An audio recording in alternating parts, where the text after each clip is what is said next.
ഇപ്പോഴാ നീ ഒരു ആൺകുട്ടിയാണെന്ന് എനിക്ക് തോന്നിയത്. അച്ഛന്റെ കടകളെല്ലാം വീട്ടി. ഇനി നിനക്ക് ഈ നാട്ടിൽ നെഞ്ചു വിരിച്ച് നടക്കാം. ഇത് നിന്റെ വസ്തുവിന്റെ പ്രമാണം ഒറിജിനൽ. ഇത് ഈ വസ്തു എനിക്ക് തീരെഴുതി തന്ന പ്രമാണം. ഇതൊരു ഉറപ്പിന് വേണ്ടി നിന്റെ അമ്മയുടെ ഞാൻ ഒപ്പിട്ട് മേടിച്ച ബ്ലാങ്ക് പേപ്പറും ചെക്കും. നീ എന്നാത്തിനാ നിന്റെ കണ്ണു പറയുന്നേ? ഇത് തിരിച്ചിട്ടാൻ വേണ്ടി ഞാൻ ഒരുപാട് അനുഭവിച്ചു. ഇപ്പൊ സന്തോഷായില്ലയോ? ആ കറിയാച്ചന് കൊടുക്കാനുള്ള കാശ് മുഴുവൻ ഞാൻ കൊടുത്തു തീർത്തമേ. ഇനി എന്റെ അമ്മയുടെ പേരിൽ ഒരു ബാധ്യതയില്ല. നമ്മുടെ തറവാടിന്റെ ആധാരം കണ്ട. എന്താ ഭാരതീയമ്മയ്ക്ക് സന്തോഷായില്ലേ? നീയാണോടാ പരമശിവം?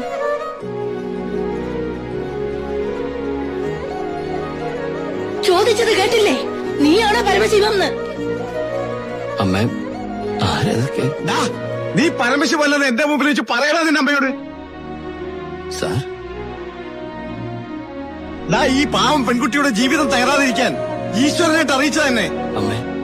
അമ്മ കരുതുന്ന പോലെ ഒന്നും ഞാൻ അമ്മ എല്ലാം ഞാൻ അവസാനിപ്പിച്ചു. ഇനി ഒരു തെറ്റും ഞാൻ ചെയ്യില്ല. വേണ്ട, എനിക്കൊന്നും കേൾക്കണ്ട. നിന്നെ പോലൊരു മകനെ എനിക്ക് വേണ്ട. നിന്നെ കാണുന്നത് തന്നെ എനിക്ക് പേടിയാ.